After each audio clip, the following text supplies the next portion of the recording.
One of the things that's essential to any astrophotographer using a one-shot colour camera to capture data contained within nebula that fills our night skies is of course a narrowband filter. We can use special narrowband filters designed for one-shot colour cameras to allow us to capture those wavelengths of light that will bring out those elusive hidden gems of data found in our dark night skies.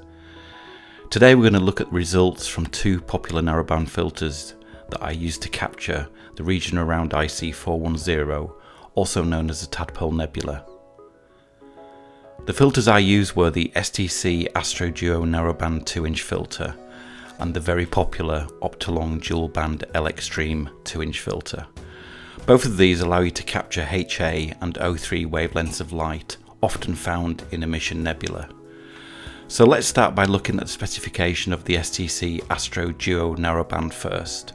It has a transmission rate of just below 80% and the filter glass is 1mm thick and it has a 3.5mm rim.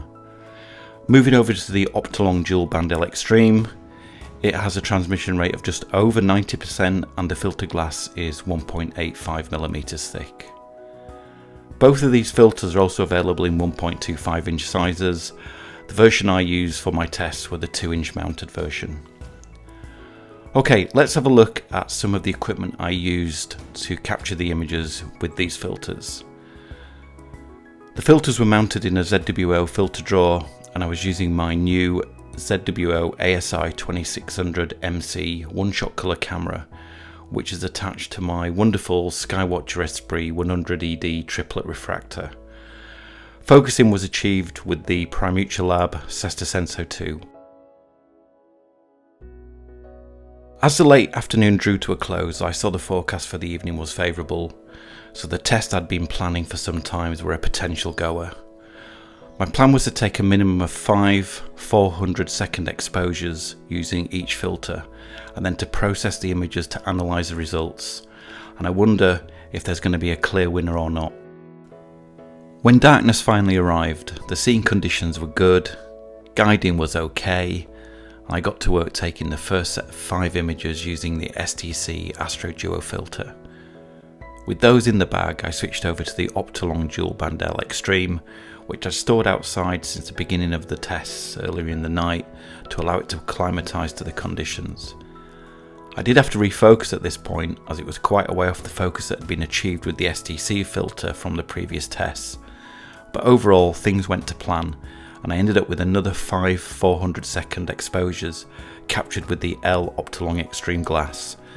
So let's take a look at the results using Pixinsight and a very simple stack using the weighted batch pre-processing script. Okay, here we are in Pixinsight. I've stacked both sets of images using the weighted batch pre-processing script. I've done no post-processing to the image other than a simple screen stretch so we can see the data. Let's start by looking at the results of the STC filter. Okay, we've got obviously the Tadpole Nebula over here, we've got the flaming star over here. Quite a noisy background, to be expected, with only 33 minutes of integration time, and there's some slight haloing going on these stars in the middle. Let's have a look at the tadpoles and the nebula itself. So reasonable structures starting to be defined. Some of the gas elements of the nebula coming through quite nicely. Overall, a decent image for the amount of integration time we've got. Let's go over to the flaming star and have a look in there. So again, some nice cloud structures starting to appear. Yeah, not bad.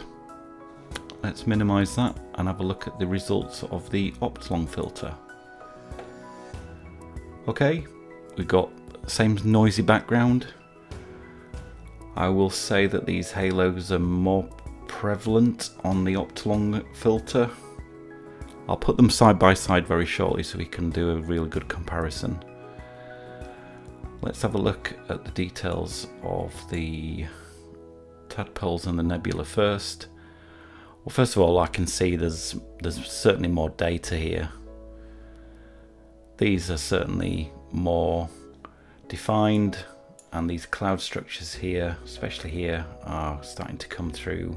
Again, it's the same amount of exposure time, it's 33 minutes in total. Let's have a look at the flaming star. So again, we've got more data, more definition coming through.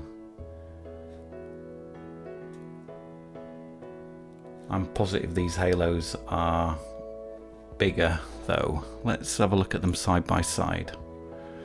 Yep, so my thoughts on the halos, definitely they're more prevalent over here, but nothing that can't be sorted out in post. But the data is definitely more coming through on the Optolong side.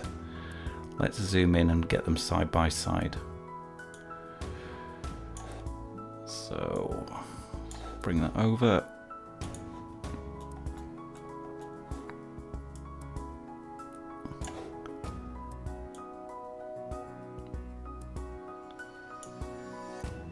So it might not look much, but you've got to bear in mind that with 33 minutes of integration time, if this was several hours, then I think the exponential results would be far better. You would see a lot more data on the Optolong side at a guess than you would on the STC side of things.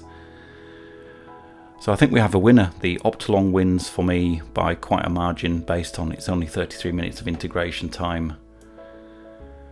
The halos, slightly disappointing.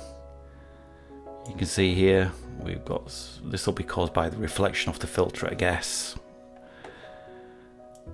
And if we go over to the flaming star, we've got the same sort of results as to be expected. We've got more data coming through on this side. It's probably not as easy to see on this part of the image with the flaming star, but certainly on the tadpoles you could see it was certainly more defined.